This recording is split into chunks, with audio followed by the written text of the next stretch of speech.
Senhor, nós bendizemos o Teu nome essa manhã, Senhor. Oh, quão grandes coisas o Senhor fez por nós. Como o Senhor nos amou, Senhor, e nos amou até o fim.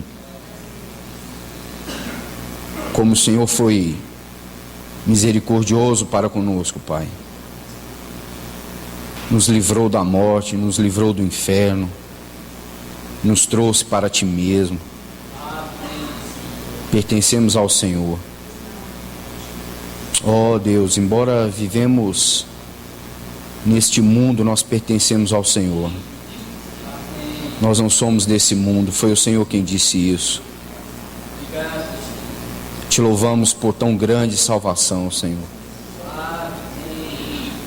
Te louvamos porque aquele sangue vertido na cruz, Senhor, é poder para salvar. Oh, nós cremos, ó Deus, de todo o nosso ser, de todo o nosso coração, que o Senhor vive, que o Senhor ressuscitou. E esse é o motivo porque nós estamos aqui essa manhã, Senhor. Nós aguardamos o cumprimento da Tua palavra. Aguardamos, ó Deus, o cumprimento das profecias. O Senhor disse que voltaria para o Teu povo, Senhor. Ó Senhor, aquele túmulo vazio é o maior testemunho de que o Senhor virá para nós, Senhor. Cremos que o Senhor está assentado no trono, aguardando até que os Teus inimigos sejam postos por escabelo dos Teus pés. E o Senhor então virá cheio de glória, cheio de poder, com as Tuas miríades de anjos, Senhor. Pai, nosso coração nessa manhã lembra essas palavras com alegria, com descanso, porque a nossa alma espera no Senhor, nós confiamos em Ti, Senhor. Aqueles que confiam no Senhor não serão confundidos. Pai, nós não estamos confundidos, nós confiamos no Senhor e na Sua palavra. Bendito seja o Teu nome nessa manhã, agora e para sempre, Senhor. Aleluia. Bom dia, irmãos. Gostaria de, nessa manhã, meditar junto com os irmãos num salmo. Estivemos falando na última quinta-feira daquele período que Abacuque foi chamado a profetizar, quando o Senhor revelou a ele que a Babilônia seria um instrumento de Deus para a disciplina quanto ao seu povo. E hoje eu gostaria de meditar junto com vocês num salmo que trata desse período do exílio, quando o Senhor chamou o povo para restaurar o templo, para preparar o templo, para edificar aquilo que estava caído, para reerguer o testemunho do Senhor em Jerusalém. Então vamos abrir juntos, irmãos, o Salmo de número 126. Esse salmo é um testemunho que eles deram acerca de quando o Senhor chama aquele povo para reedificar o templo em Jerusalém, também a cidade, os seus muros, o testemunho do Senhor. Ele diz assim: quando o Senhor restaurou a sorte de Sião, ficamos como quem sonha. Então a nossa boca se encheu de riso e a nossa língua de júbilo. Então entre as nações se dizia: grandes coisas grandes coisas o Senhor tem feito por eles. Com efeito, grandes coisas fez o Senhor por nós, por isso estamos alegres. Restaura, Senhor, a nossa sorte como as torrentes do Neguebe. Os que com lágrimas semeiam, com júbilo ceifarão. Quem sai andando e chorando, enquanto semeia, voltará com júbilo, trazendo os seus feixes, ou os seus molhos, em alguma outra versão que você possa ter aí.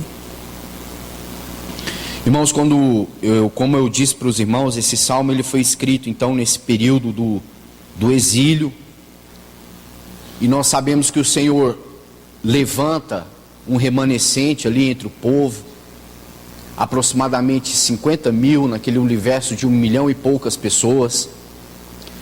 Você sabe que Esdras descreve que Ciro, o rei da Pérsia, agora a Babilônia já tinha sido vencida pela Pérsia. E Ciro diz assim, no seu decreto, que o Deus dos exércitos havia dado a ele todos os reinos da terra. O Deus dos exércitos havia dado a Ciro todos os reinos da terra. E ele agora, por decreto, ele liberava o povo para que eles pudessem voltar e edificar a cidade do Senhor. Isso é algo tremendo, porque o Deus que nós servimos, ele tanto endurece o coração de Faraó, como ele também manda decreto por meio de Ciro: manda o meu povo voltar. É tempo deles voltarem e edificar a cidade. É o Senhor, irmãos, como temos visto, que opera no meio da história. Então Ciro dá aquele decreto para que eles pudessem voltar e reedificar o testemunho do Senhor. E por que era importante, irmãos, reedificar a cidade?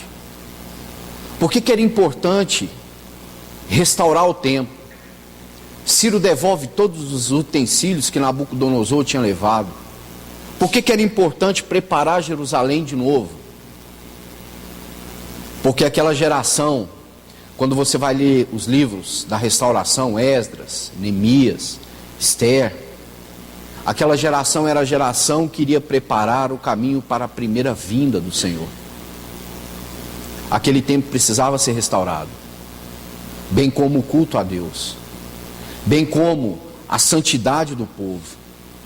Eles haviam se misturado na Babilônia, eles haviam se casado com mulheres estrangeiras. Então Esdras passa aquele pregão sobre o povo, restaura a palavra, restaura o testemunho, restaura o altar. O povo se reúne agora em volta da palavra e por causa da palavra. E a palavra de Deus promove entre eles aquele avivamento. Diz a Escritura que eles ficaram um dia todo ouvindo de pé a palavra. E à medida que eles ouviam Esdras expondo a palavra, eles choravam o tempo todo, de pé. Porque o Senhor havia então cumprido a sua promessa. O profeta Abacuque disse: certamente não morreremos. E eles não morreram. E o Senhor trouxe um povo para reedificar a sua cidade, para reedificar o templo, onde o nosso Senhor um dia seria apresentado por intermédio das mãos de Simeão. Então o Salmo diz assim: quando o Senhor restaurou a sorte de Sião, ficamos como quem sonha. O povo estava em êxtase. O povo estava como que fora de si, porque eles haviam chorado demais. Era um cativeiro de 70 anos, irmãos. Foram 70 anos de prisão. Você sabe que um exilado, que um cativo, ele é privado daquilo que é a coisa mais de direito do ser humano. Ele é privado da sua dignidade, ele é privado do seu culto, ele é privado da sua cultura, ele é privado da sua história, da sua carga que ele traz do seu remanescente ou dos seus antepassados. E aqui diz que quando o Senhor restaurou a sorte de Sião, eles ficaram como que fora de si, porque eles não acreditaram que Ciro emitira um decreto daqueles, que agora eles poderiam voltar, que agora eles poderiam dar seguimento ao processo do Senhor, ao plano do Senhor por meio daquele povo. É bem certo que a grande maioria não quis voltar. Muitos deles já haviam criado raízes na Babilônia. Eles tinham negócios na Babilônia. A vida deles estava próspera na Babilônia. E a Babilônia era na época o maior reino do mundo. E sair da Babilônia implicava em muitas coisas. Implicava primeiramente numa incerteza de futuro, no sentido de que era deixar a prosperidade dessa terra rumo àquilo que o Senhor tinha para eles, numa outra terra que estava devastada, que não havia garantias nenhuma. Mas eles disseram que estavam como fora de si por causa daquele decreto. Eles se encheram de alegria. Diz o verso 2: a nossa boca se encheu de riso, porque eles não sorriam mais. Não havia mais alegria nos seus lábios. E a nossa língua de júbilo, porque entre as nações se dizia: grandes coisas tem feito, ou o Senhor tem feito por eles. Porque havia um testemunho entre as nações. Era conhecido entre as nações o que Deus tinha feito desde o Egito para livrar o seu povo daquele cativeiro. O Senhor havia feito com eles um pacto, uma aliança eterna. O sangue do cordeiro imolado nos umbrais da casa não permitia que o anjo da morte ceifasse a vida dos primogênitos. E eles foram tirados a limpo do Egito. O Senhor julgou aquela nação, nada ficou para trás. O mar se abriu, eles passaram pelo mar, o mar se fechou, o exército do Egito se perdeu no mar. O Senhor havia livrado aquele povo com a sua mão forte. Eles tiveram que reconhecer isso, e isso era testemunhado pelas nações. A maneira como Deus havia livrado o seu povo daquele cativeiro era um testemunho que era visível a todos os povos da terra. E eles diziam isso, as nações davam testemunho daquilo que o Senhor tem feito, daquilo que o Senhor fez por nós. E o mesmo Senhor que havia os tirado do Egito, agora estava os comissionando a voltar para Jerusalém, para restabelecer o templo, a cidade e o culto a Deus. Irmãos, nós temos que parar para pensar sobre essas coisas, porque ele diz aqui, grandes coisas tem feito o Senhor por eles. Você sabe que esse versículo 1 e 2 constituem uma narrativa.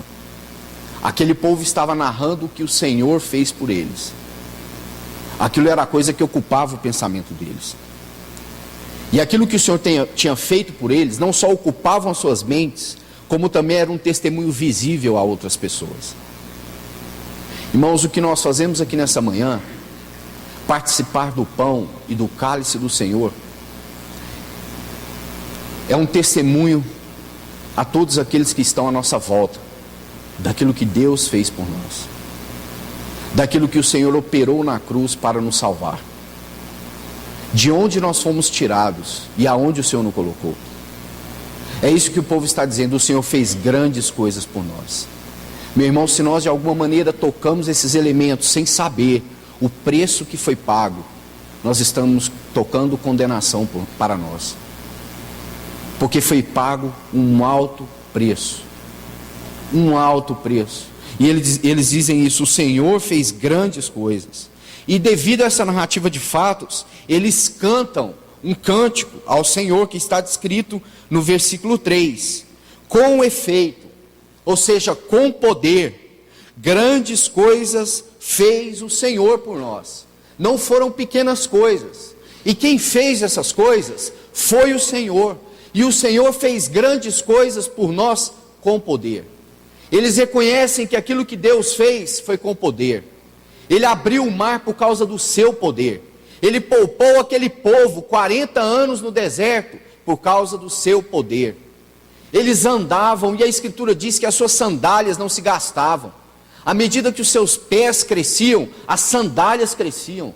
As suas roupas não se gastavam. Durante o dia, quando eles caminhavam, uma nuvem úmida os protegia daquele calor intenso naquele deserto.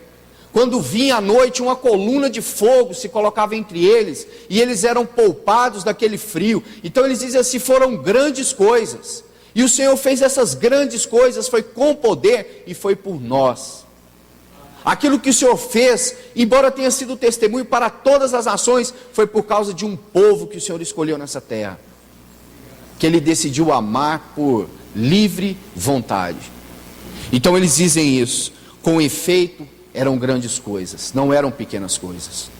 E aí eles dizem, o Senhor fez por nós e por isso nós estamos alegres. Irmãos, essa palavra alegria, tanto descrita nos Salmos de restauração, como também no Novo Testamento, o quanto nós precisamos recuperar o sentido prático dessa palavra. Irmãos, nós temos percebido ao longo dos anos que o povo de Deus tem se enrijecido de uma maneira terrível. Algo tem roubado deles a alegria da salvação. Eu não sei se isso é causado por temores internos que vêm a nós, ou se é porque nós deixamos de ocupar a nossa mente com os grandes feitos que o Senhor fez por nós. O salmista diz assim: restitui-me a alegria da salvação. Porque à medida que vamos peregrinando, à medida que vamos caminhando, as coisas externas vêm exercendo pressão sobre nós, e nós deixamos de pensar nas grandes coisas que Deus fez com poder por nós. Deus nos amou em Cristo. Irmãos, Ele criou céus e terra, tudo que neles há. Os Salmos diz que quando Sião louvava, diz que os mares se alinhavam em louvor e exaltavam o nome do Criador. Diz que os céus proclamam as glórias dos seus feitos. Mas Ele amou a mim e a você. Ele criou tudo. Tudo está subordinado às suas mãos. Mas Ele nos amou. Nos amou de uma maneira tal que se deu por nós. Cada um de nós. Nos chama pelo seu nome. Nos conhece antes da fundação do mundo. Ele nos chamava pelo nome quando a substância ainda era informe no ventre de nossa mãe. Como que nós não podemos nos sentir alegres? Como que nós podemos tocar o pão e o cálice sem alegria no nosso coração? Como que nós podemos louvar e os nossos lábios não podem transmitir uma expressão de alegria que brota do nosso coração, porque grandes coisas o Senhor fez por nós com poder? Como que o nosso lábio não vai se destravar? Como que a nossa língua não vai se desprender e irromper em louvores ao Senhor? Como isso é possível? Com efeito, grandes coisas fez o Senhor por nós, por isso nós estamos alegres. O versículo 4 e 5 agora explana uma oração. E diz assim: restaura, Senhor, a nossa sorte, como as torrentes do Negueb.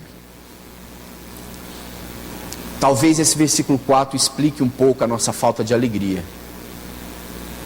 O deserto do Negueb é o maior deserto na região da Judéia. E as suas planícies e as suas montanhas, durante o período de seca, são habitados por feras, bestas. Não há vida. As plantas não crescem. Os pássaros não voam por ali, a não ser as aves de rapina, esperando que algum cadáver novo caia por ali, para que elas possam se alimentar. É uma planície que não traz prazer nenhum na época da seca. E eles disseram assim: restaura-nos, Senhor, a nossa sorte, como as torrentes do Negueb.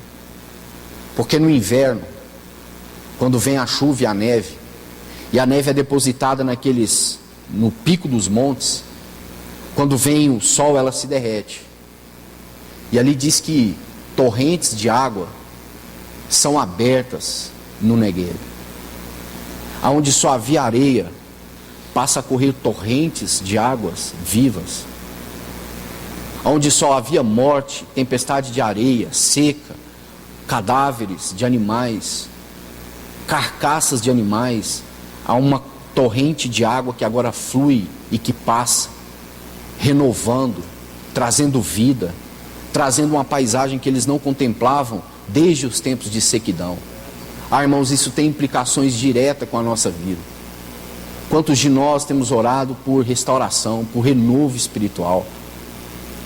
Quantos de nós às vezes estamos conformados com a visão da planície do Negueb? Há um deserto enorme no nosso coração. Nós estamos como que contentes ou estagnados nisso. E eles disseram: Senhor, restaura a nossa sorte, como as torrentes do Negueb. Faz correr um rio onde está seco. Faz que águas vivas passem por aí e destruam toda a morte, toda a sequidão, e traz vida e faz brotar algo novo nessa terra. Restaura-nos, Senhor, a nossa sorte, como as torrentes do Negueb. Nós não queremos ficar como um deserto para sempre. Faz correr entre nós os teus rios, as tuas águas de vida eterna. Como ele diz para aquela mulher samaritana: aquele que crê em mim, do seu interior fluirão rios de águas, e esses rios seriam como fontes a jorrar para a vida eterna. Não seria mais uma cidade deserta, e não seria mais um deserto seco, mas uma fonte de água que jorra pela vida eterna. E o Salmo de número 137 fala, irmãos, um pouquinho para frente. Eu gostaria de ler apenas uns versículos, para que os irmãos tenham ideia de como era triste a situação do povo em cativeiro. Diz assim, versículo 1: por que eles estão orando por restauração? Por que eles estão pedindo: Senhor, restaura a nossa sorte, como os rios do Neguebe? Olha o que eles escreveram no Salmo 137 e deixaram registrados: as margens dos rios da Babilônia. Eles estavam orando para que o Senhor restaurasse os cursos de água no deserto do Neguebe, porque eles estavam chorando às margens dos rios da Babilônia. Nós nos assentávamos e chorávamos, lembrando-nos de Sião. Eles estavam assentados nos rios da Babilônia, chorando, porque eles se lembravam de Sião. Nos salgueiros que lá havia, pendurávamos as nossas harpas. Não havia mais motivo de louvor. Eles não tocavam seus instrumentos. O canto tinha cessado. Então eles haviam colocado as suas harpas naqueles salgueiros. Eles haviam pendurado elas. Pois aqueles que nos levaram cativos nos pediam canções, e os nossos opressores que fôssemos alegres, dizendo. Eles estavam exigindo dos exilados que eles manifestassem alegria, que eles mostrassem para eles as canções ou os cânticos de Sião. Os opressores diziam: cantem para nós, façam-se de alegres. Vocês estão aí chorando perante os rios, se lembrando de Sião, mas nós queremos que vocês cantem as canções de Sião em terra estrangeira. Essa é a condição do exilado, aquele que foi levado cativo. E aí diz o versículo 4: como, porém, haveríamos de entoar o canto do Senhor em terra estranha? Como eles poderiam ouvir, ou como eles poderiam cantar? E aí o versículo 5 disse assim: se eu de ti me esquecer, ó Jerusalém, que se resseque a minha mão direita, apegue-se a língua ao paladar, se não me lembrar de ti, e se não preferir eu, Jerusalém, a minha maior alegria. Um exilado, ele não tinha direitos. Muito provavelmente eles eram obrigados sim a cantar. Mas o salmista está dizendo assim: se eu pegar a minha harpa e eu tocá-la, e porventura eu me esquecer de Jerusalém, que a minha mão se resseque e eu nunca mais toque. Se eu entoar um cântico e eu não me lembrar de Jerusalém, que a minha língua se apegue ao paladar e eu nunca mais cante, nunca mais ouça a minha voz. Eles estavam dizendo que, embora eles estavam numa condição de cativos, que eles se recusavam a tocarem as suas harpas e levantarem as suas vozes em adoração a Deus, sem se lembrar do testemunho do Senhor, porque eles sabiam que o Senhor tinha feito grandes coisas por ele. Ó irmãos, como nós vivemos nesse tempo, nesse mundo? Será que nós estamos louvando a Deus com um senso, irmãos, real, de que o Senhor está nos tirando daqui? Ou será que nós estamos louvando, achando que de alguma maneira as coisas vão permanecer como estão? Não estamos pedindo ao Senhor para que os rios dele possam correr entre nós, porque a partir do momento que nós louvamos, adoramos o Senhor, nós nos lembramos das suas promessas, que são fiéis e reais. Ele separou um povo para si, e ele levará esse povo para junto dele. Os exilados cantavam as canções, eles eram obrigados sim, mas eles não tocavam aqueles instrumentos sem lembrar de Jerusalém. Irmãos, quando nós tocamos, quando nós louvamos, quando nossa língua se rompe em louvor, será que nós nos lembramos do Senhor? Ou será que nós estamos numa atividade coletiva irracional, onde nós estamos fazendo o que a maioria faz? Ou será que nós estamos nos lembrando das palavras do Senhor? voltarei para vós, não vos deixarei órfãos. Essa não é a nossa casa, esse não é o nosso lugar. E aí eles dizem, os que com lágrima, versículo 5, os que com lágrimas semeiam, com alegria ceifarão. E essa é uma promessa. Irmãos, aqui nós temos a figura do semeador. Quem é o semeador? O semeador é alguém que não tem garantia de nada. Ele lança a semente. E no seu coração vem temores, porque se não chover, se vier a praga, no contexto aqui, se viessem os salteadores, as nações estrangeiras, eles roubariam aquela colheita e eles ficariam sem alimento. Se não chovesse no tempo certo, a semente não produziria o seu fruto. Se as pragas entrassem na plantação, a colheita estava ameaçada, não teria colheita. Mas diz aqui, o que semeia em lágrimas, com alegria colherá. Porque a tarefa daquele que semeia é lançar a semente. Ele não tem garantias de que aquela semente, ele não tem como garantir em si mesmo que aquela semente dê fruto. Mas o versículo diz assim, os que com lágrimas semeia, com júbilo se colherá, ou com júbilo ceifarão. Porque havia de Deus uma promessa. Amós vai tratar dessa promessa, capítulo 9.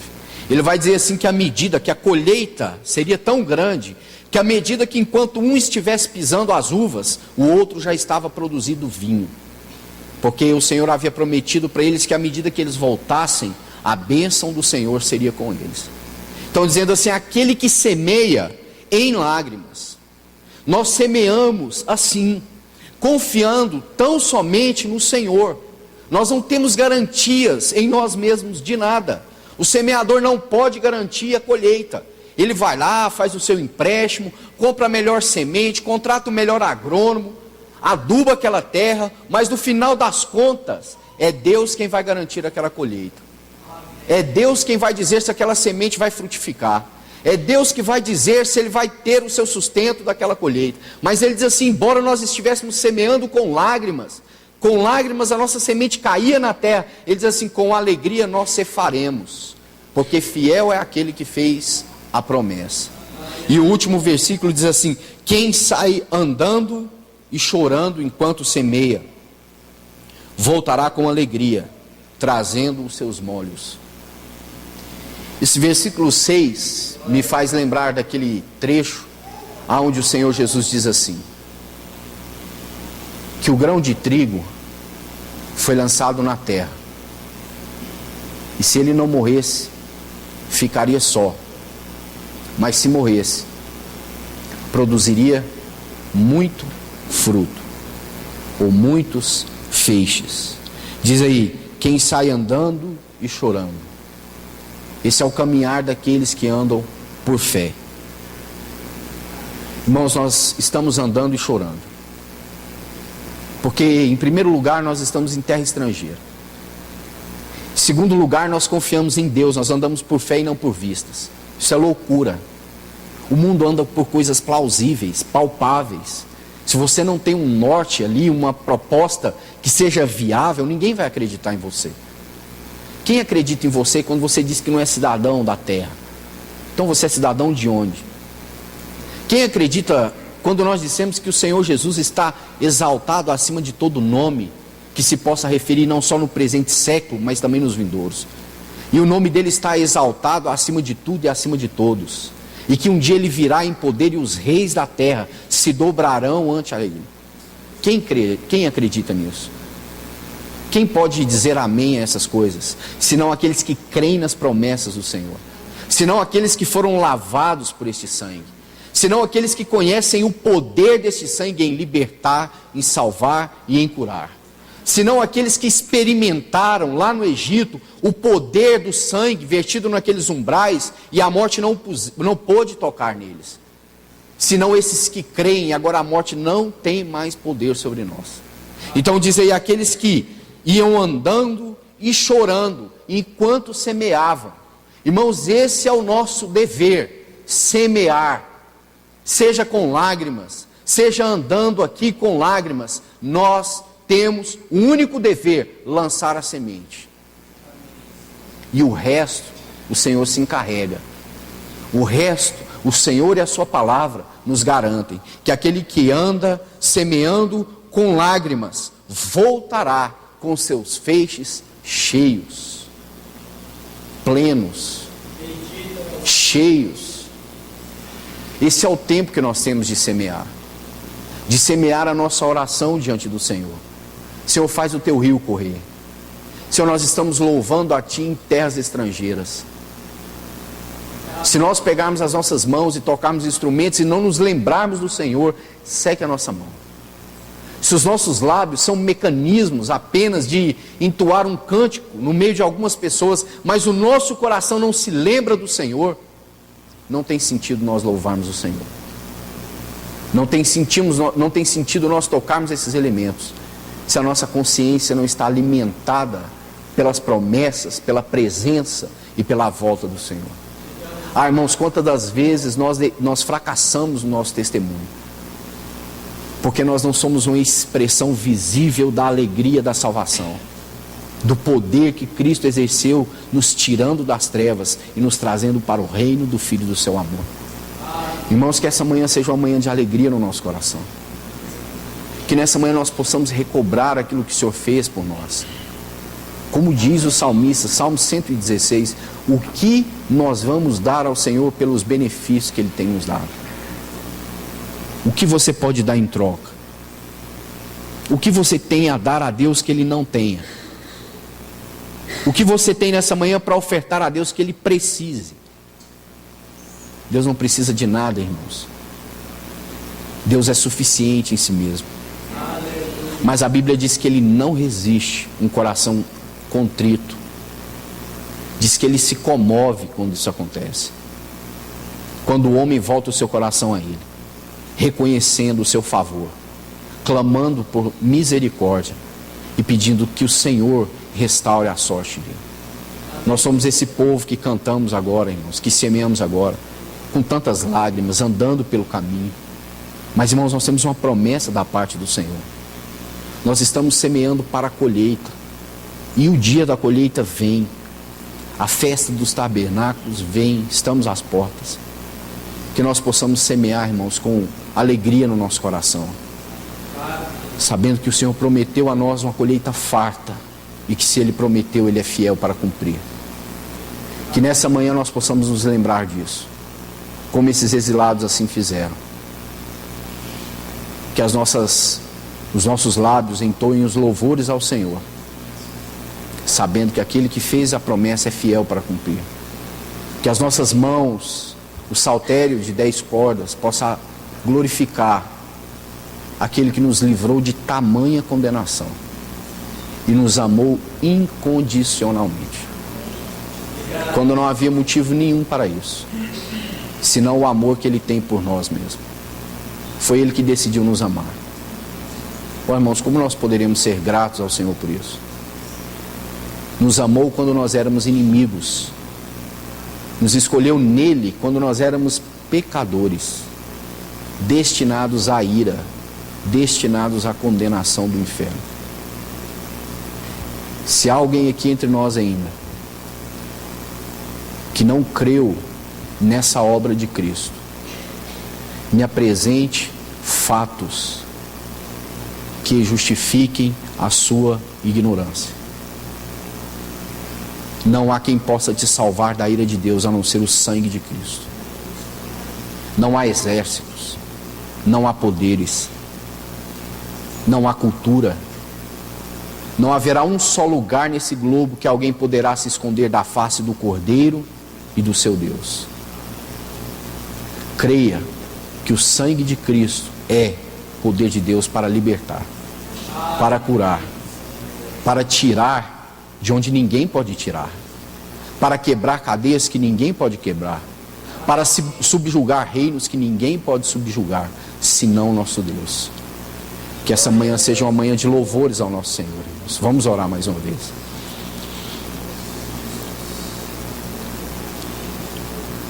Senhor, nessa manhã nós queremos te louvar com os nossos lábios, com os instrumentos, com as nossas mãos, mas queremos te louvar lembrando do Senhor. Senhor, nessa manhã nós podemos lembrar que aquelas mulheres procuraram o teu corpo naquele túmulo, e os anjos disseram: por que procura entre os mortos aquele que vive? O Senhor vive, e o Senhor não está indiferente à oração do justo. O Senhor ouve aquilo que nós falamos, o Senhor conhece o nosso coração. Pai, nós confessamos diante de Ti que temos vivido num mundo que nos tem oprimido, situações externas e internas, Senhor, mas nessa manhã nós pedimos a Ti, pelo poder restaurador da Tua palavra, reaviva a nossa memória e o nosso coração. Senhor, se o Senhor permitiu nós viermos aqui essa manhã para partir este pão, é porque o Senhor ainda não veio, então não deixa nós ficar atolados nas coisas deste mundo, Senhor. Senhor, nós queremos fazer nessa manhã memória do Senhor, não só a memória do Senhor que morreu, mas memória do Senhor que ressuscitou e vem. Pai, se há alguém aqui no nosso meio que ainda não creu na eficácia desse sangue, que está com o seu entendimento obscurecido pelo endurecimento do pecado, Senhor, que o Teu Espírito Santo possa soprar em cada coração, destruindo toda a altivez que se levanta contra o conhecimento do Senhor, destronando todo o poder das trevas que se levanta contra a glória do Teu Filho. Pai, nessa manhã nós queremos Te adorar, Pai, nós queremos Te louvar, mesmo em terra estrangeira, nós queremos tocar a harpa ao Senhor, queremos cantar cânticos de salvação, queremos confessar os feitos grandes que o Senhor fez por nós, com poder. Ó Pai, a Tua Assembleia nessa manhã se reúne para adorar o Teu nome. Deus, move cada um dos meus irmãos, desde o menor até o maior, irrompa em louvores os lábios ao Senhor, o coração, a mente, a alma, todo o ser, como diz a Tua palavra, todo ser que respira louve ao Senhor. Senhor, nós queremos Te louvar nessa manhã, Senhor. Nós bendizemos o Teu nome, Senhor, agora e para sempre. Amém, Senhor.